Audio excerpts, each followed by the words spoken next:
Buletin Didik 4 Mei bersama saya Zaiti Zubair. Assalamualaikum dan salam sejahtera. 6 daripada 9 daerah di Selangor dikenakan Perintah Kawalan Pergerakan PKP berkuat kuasa 6 hingga 17 Mei ini. Mengumumkan perkara itu, Menteri Kanan Keselamatan Datuk Seri Ismail Sabri Yaakob berkata, daerah terlibat ialah Hulu Langat, Petaling, Gombak, Kelang, Kuala Langat dan Sepang. Manakala 3 daerah lagi yang tidak terlibat iaitu Kuala Selangor, Sabak Bernam dan Hulu Selangor masih berada di bawah PKP bersyarat ataupun PKPB. Keputusan ini dibuat setelah mengambil kira peningkatan mendadak kes positif COVID-19 dan bagi memutuskan rantaian jangkitan COVID-19. Negeri Selangor telah mencatatkan kes harian yang tinggi sejak 20 April sehingga 4 Mei 2021.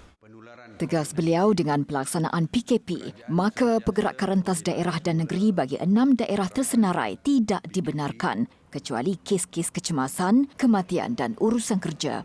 Mengulas mengenai SOP Hari Raya Aidilfitri, kerajaan menetapkan antaranya ziarah raya bagi kawasan PKP hanya dibenarkan pada 1 Syawal dengan kehadiran tetamu tidak melebihi 15 orang. Manakala kawasan PKP bersyarat dan PKP pemulihan dibenarkan dari 1 hingga 3 Syawal dengan kehadiran tetamu untuk kawasan masing-masing ditetapkan terhad kepada 20 dan 25 orang pada satu-satu masa. Bagi kawasan PKP diperketatkan, sambutan Hari Raya hanya dibenarkan dalam kalangan ahli keluarga dari rumah yang sama. Sebarang penganjuran majlis atau rumah terbuka bagi semua kawasan adalah dilarang. Bagi memastikan sekolah memanfaatkan setiap kekuatan dan sumber yang ada, Jemaah Nazir membuat beberapa penyesuaian daripada instrumen standard kualiti pendidikan sedia ada untuk mod pengajaran dan pembelajaran di rumah PDPR yang dilaksanakan oleh guru. Menurut Ketua Nazir, Jemaah Nazir Kementerian Pendidikan, Syafruddin Ali Hussein, sebagai persediaan PDPR, pihaknya membuat penukaran daripada grade purata sekolah kepada kemenjadian murid serta kejayaan pihak sekolah dalam bidang selain kurikulum. Dari segi trend pendidikan dunia, tadi kita lihat 5 negara dunia, 5 sistem pendidikan terbaik dunia. Ya. Sebenarnya mereka telah menggunakan sistem tanpa pepesaan ini di peringkat sekolah rendah lebih lama daripada kita. Jadi mereka mengutamakan kemenjadian murid dan mereka mengutamakan proses. Maknanya daripada tahun 1 sampai ke tahun 6. Ini sekolah-sekolah yang tadi itulah. Jadi dia melihat proses itu bagaimana. Dia tidak melihat kepada outcome saja. Dia melihat kepada mana proses itu menghasilkan outcome itu. Jadi itu yang paling penting sekali. Beliau berkata demikian pada sesi temu bual khas Trio On Point di Didik TV malam semalam. Dalam pada itu, pihaknya memantau pelaksanaan PDPR melalui pendekatan berbeza berbanding lawatan mengejut yang sering dilakukan sebelum ini. Masih lagi ada pembincangan interaksi antara guru murid yang kita kendaki. Kita kendaki sebenarnya lah berlaku pelakon utama dalam PDPC itu bukan guru. Kalau dulu masa kita cikgu jadi murid, maka pelakon utama dalam bidang darjah ialah guru. Mana guru daripada awal sampai kaki dia yang menguasai. Tetapi sekarang ni dengan norma baru ni kita nak guru itu jadi pelakon pembantu saja, tambahan saja. Yang pelakon yang utama ialah murid. Hasil tinjauan Jemaah Nazir mendapati pematuhan peruntukan waktu PDPR 2.0 bagi sekolah rendah adalah 100%. Manakala bagi sekolah menengah 99%. Sebagai tanda pengiktirafan dan penghargaan kepada sekolah, guru dan murid, khususnya dalam bidang teknologi pendidikan yang terlibat dalam usaha membantu merealisasikan agenda serta wawasan pendidikan negara, Sektor Sumber Teknologi Pendidikan SSTP menganjurkan Majlis Anugerah Kecemerlangan Teknologi Pendidikan Negeri Selangor Aktif 2020 secara dalam talian siang tadi. Menurut Pengarah Pendidikan Jabatan Pendidikan Negeri Selangor, Izmi Ismail, program itu sekaligus dapat membantu menghasilkan pembudayaan teknologi pendidikan yang lebih efektif di sekolah negeri terbabit. Organisasi yang mantap harus dapat berfungsi sehingga penggerak utama, ejen perubahan untuk menghadapi dunia pendidikan yang kian hari kian mencabar, khususnya dalam bidang pempestarian pendidikan di sekolah.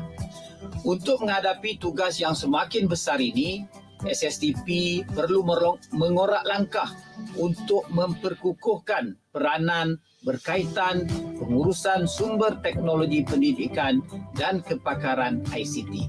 Setiap warga pendidik harus mempunyai kemahiran dan kebolehan dalam pelbagai bidang serta sentiasa meningkatkan tahap penguasaan diri dalam bidang teknologi maklumat dan pengurusan organisasi. Selain itu, kemudahan infrastruktur ke arah pendigitalan juga perlu ditambah baik, termasuk usaha ke arah penggunaan optimum platform pembelajaran secara dalam talian. Antara anugerah yang diberi pengiktirafan ialah Digital Storytelling, DST Animation, pelbagai kategori. Anugerah Pengkarya Muda, Anugerah Nilam Negeri Selangor, Ikon Guru Perpustakaan dan Media serta Anugerah Pusat Sumber Sekolah Cemerlang. Anugerah DST kategori sekolah rendah dan menengah dimenangi oleh SK Bukit Kapar Klang dan SMK Seksyen 9 Shah Alam. Manakala SMK Bandar Tasik Kesuma mengungguli Anugerah Cabaran Keselamatan Cyber Nasional Cakna. Johan Keseluruhan Pejabat Pendidikan Daerah PPD Terbaik Negeri Selangor pula dimenangi oleh PPD Petaling Perdana. Kementerian Kesihatan meminta orang ramai sentiasa memantau tahap kesihatan mereka selepas menerima suntikan vaksin AstraZeneca. Menterinya Datuk Seri Dr. Adham Baba berkata meskipun faedah vaksin berkenaan lebih besar mengatasi risiko, jika terdapat kejadian seperti darah beku dilaporkan, pihaknya memberi jaminan rawatan segera akan diberikan. Dalam satu kenyataan media, beliau menyenaraikan 5 gejala yang perlu dipantau dalam masa 4 hari hingga 4 minggu selepas menerima AstraZeneca. Gejala pertama, sakit kepala yang teruk dan tidak berkurangan serta bertambah buruk apabila berbaring dan membongkok. Seterusnya, sakit kepala luar biasa disertai dengan pandangan kabur, loya dan muntah, sukar bertutur, lemah, mengantuk atau sawan. Juga sekiranya timbul bintik-bintik kecil pada kulit, lebam atau berlaku pendarahan. Sekaligus sukar bernafas, sakit dada, bengkak pada kaki atau sakit perut berterusan. Ujar Datuk Seri Dr. Adham, pengamal perubatan yang merawat kes diminta menyiasat sama ada kes menerima vaksin dalam masa 30 hari sebelum gejala bermula. Pemeriksaan lanjut juga dilakukan untuk mengesahkan gejala ditunjukkan disebabkan pembekuan darah. KKM akan menerima 1 juta dos vaksin AstraZeneca hujung Mei ini melalui fasiliti COVAX. Semua 12 hospital kerajaan di Johor diaktifkan sebagai hospital hybrid bagi menampung peningkatan mendadak kes COVID-19. Pengerusi Jawatankuasa Kesihatan dan Alam Sekitar Johor R. Vidyanadan berkata, sejak diaktifkan bulan lalu, rawatan dikhususkan bagi pesakit COVID-19 dan bukan COVID-19. Melalui kenyataan medianya, beliau memaklumkan hospital hybrid diaktifkan berikutan kekangan pembukaan lebih banyak bilangan katil unit rawatan rapi COVID-19 ketika ini. Ia berikutan kekurangan sumber manusia selain bilangan pesakit kritikal bukan COVID-19 yang tinggi dan juga memerlukan rawatan rapi. Sehingga semalam 49 pesakit dirawat di ICU di 6 hospital hybrid negeri itu dengan peratus kapasiti penggunaan katil ICU untuk COVID meningkat 114%, berbanding hanya 43 katil yang dikhususkan.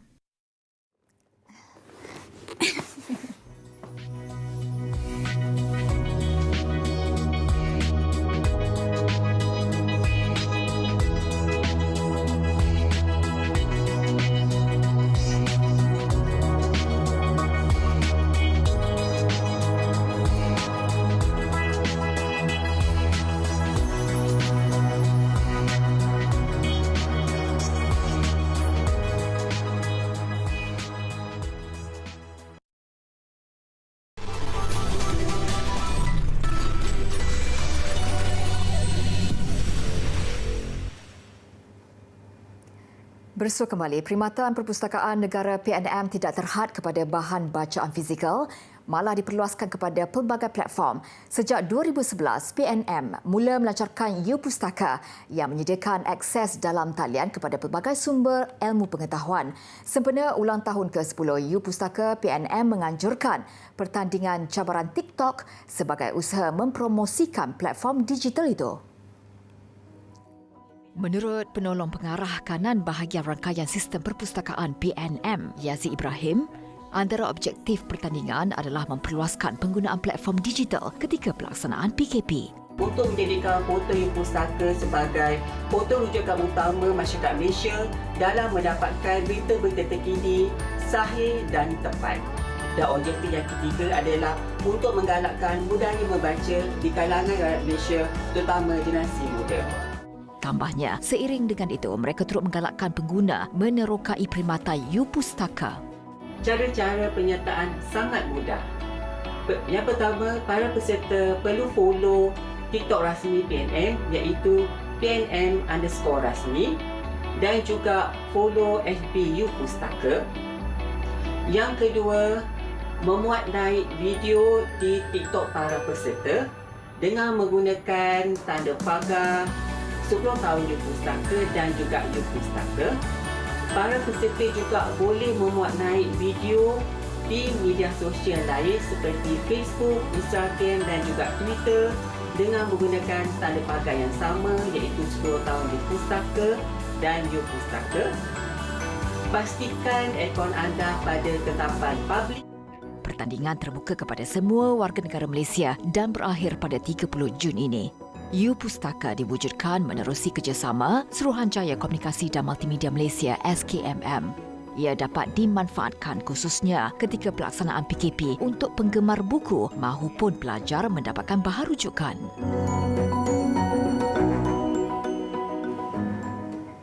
Kepribadian dan kehidupan agamawan Syekh Abdullah Basmeh diceritakan menerusi buku biografi ulama Malaysia, Syekh Abdullah Basmeh, tokoh tafsir Malaysia.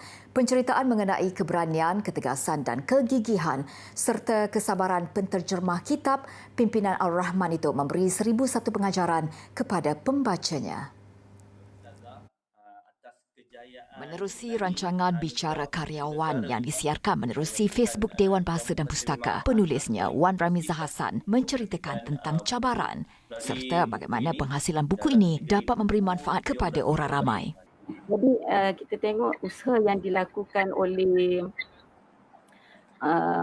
ulama ataupun tokoh seperti Syekh Abdullah Basmeh ni amat besar yang menyebabkan kita bila kita tahu cerita dia bagaimana susah payah dia menghasilkan satu karya ni, menyebabkan kita pun berasa bersemangat juga nak mengambil contoh daripada peribadi-peribadi dia untuk mendalami Al-Quran dengan lebih lagi.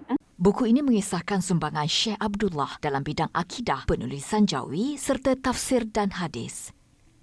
Naskah yang banyak memberi kesedaran tentang memahami dan menghayati kandungan Al-Quran dalam kehidupan seharian ini turut dijadikan bahan rujukan untuk kuliah-kuliah agama oleh ilmuwan dan agamawan negara. Lebih membanggakan, buku tersebut turut memenangi anugerah buku biografi terbaik di Anugerah Buku Negara. Majlis Agama Islam dan Adat Istiadat Melayu Perlis MAIPS memperuntukkan agihan derma siswa untuk pelajar negeri itu di Timur Tengah berjumlah RM639,000.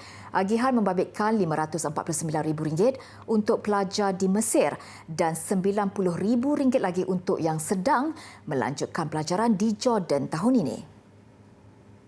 Raja Muda Perlis Tuanku Said Faizuddin Putra Jamalul Lail berkenan berangkat menyempurnakan penyerahan sumbangan itu dalam satu majlis di Masjid Al-Abrar, Kubang Gajah. Penyerahan disampaikan kepada bekas timbalan yang dipertua keluarga pelajar-pelajar Perlis Mesir, Muhammad Izzuan Hakim Zulkifli, yang mewakili 99 pelajar negeri itu yang masih menuntut di Mesir.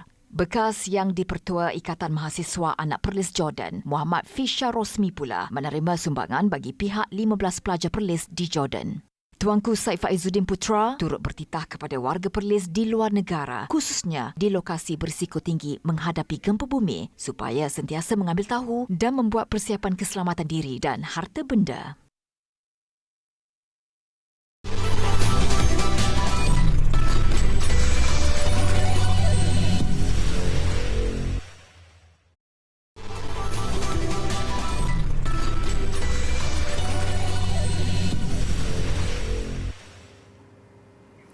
Pasangan warga emas jadi penghuni sulung rumah cetakan 3 dimensi pertama Eropah yang terletak di Belanda. Alice Lutz dan Harry Dacus menerima kunci digital mereka melalui aplikasi mudah alih dan sudah pun berpindah masuk ke rumah unik itu minggu lalu. Dengan keluasan 94 meter persegi, kediaman ini kelihatan seperti sebuah batu besar dan bertingkap. Ia adalah projek kerjasama Dewan Perbandaran, Universiti Teknikal Eindhoven dan syarikat pembinaan projek Milestone. Biarpun kelihatan seperti rumah biasa, ia sebenarnya menggunakan teknologi canggih dengan 24 elemen konkrit yang dicetak lapisan demi lapisan. Proses percetakan dilakukan di sebuah kilang berdekatan sebelum dibawa ke tapak rumah dan didirikan. Ia hanya mengambil masa selama 120 jam atau 5 hari untuk disiapkan. Menurut Profesor Universiti Teknikal Eindhoven, Theo Sallet, teknik cetakan rumah 3D boleh mengurangkan bahan yang diperlukan untuk membina sesebuah rumah selain mengelakkan pembaziran bahan mentah. Walt Disney bakal melancarkan perkhidmatan penstreaman Disney Plus Hotstar di Malaysia mulai 1 Jun nanti. Platform itu akan menampilkan lebih banyak kandungan tempatan sebagai tambahan kepada jenama sedia ada seperti Disney, Pixar dan Marvel. Acara pelancarannya secara maya pagi tadi turut menyaksikan penampilan khas pelakon The Falcon and the Winter Soldier, Anthony Mackie dan Sebastian Stan. Congratulations on the launch of Disney Plus Hotstar in Malaysia. Wish we could be there with you.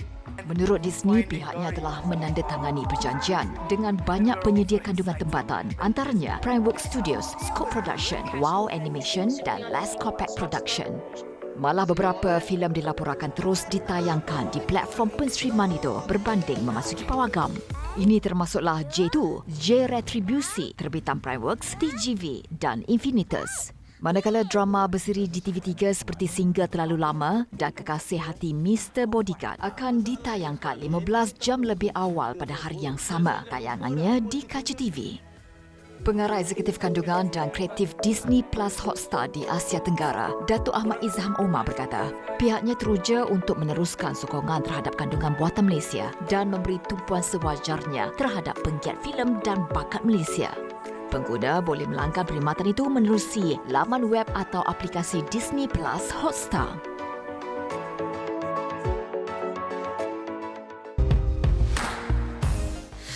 Bila kita duduk dekat rumah ni, jangan kita bazirkan masa yang ada tu. Betul tak? Sebab apa? Sebab dekat sini tadi, kalau sekiranya setiap saat kita bazirkan, rugi kita. Sebab apa? Sebab dekat sini tadi, ilmu tu sangat penting. Walaupun kita rasa kat rumah ni tadi kita relax dan sebagainya, kita kena atur waktu kita dengan baik. Sebab apa? Sebab ilmu tu sangat penting. Sebab dengan ilmu lah yang kita boleh amalkan. Tanpa amalan, daripada ilmu yang kita belajar tu tadi, sia-sialah kehidupan kita. Betul tak? Jadi sebab tu adik-adik, jangan kita bazirkan waktu kita. Ilmu tu sangat penting sebab daripada ilmu kita akan mendapat segala yang kita kehendaki sama ada di dunia maupun di akhirat. Kan? Jadi jangan lupa ilmu mesti kita dapatkan dan kita belajar.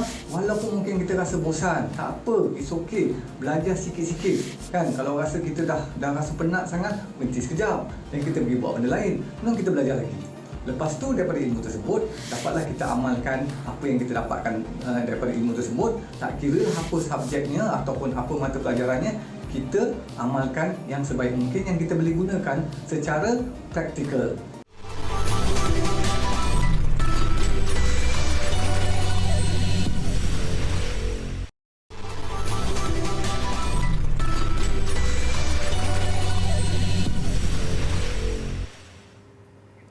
Penerjun negara Cheong Jun Hong mengesahkan slot ke Sukan Olimpik Tokyo 2021 sekaligus jadi atlet ke-13 Malaysia yang bakal beraksi pada tamasya terbesar dunia itu. Jun Hong mengesahkan kejayaan itu selepas mara ke separuh akhir acara 10 meter platform individu wanita pada Piala Dunia Terjun di Tokyo siang tadi. Piala Dunia Terjun FINA 2021 yang berlangsung pada 1 hingga 6 Mei di Pusat Akuatik Tokyo adalah kejohanan kelayakan terakhir ke Olimpik Tokyo Julai nanti. Jun Hong mengumpul mata tertinggi 345.3 untuk ke separuh akhir esok. Penerjun berusia 31 tahun itu mengatasi pencabar dari Rusia, Lulia Timoshinina 336.7 mata. dan wakil Mexico Gabriel Garcia 325.65 mata. Turut layak ke separuh akhir Pandalila Rinong yang menduduki tempat keempat dengan 325 mata. Pada Sukan Olimpik Rio 2016, Junho memenangi pingat perak bersama Pandalila dalam acara 100 meter platform seirama.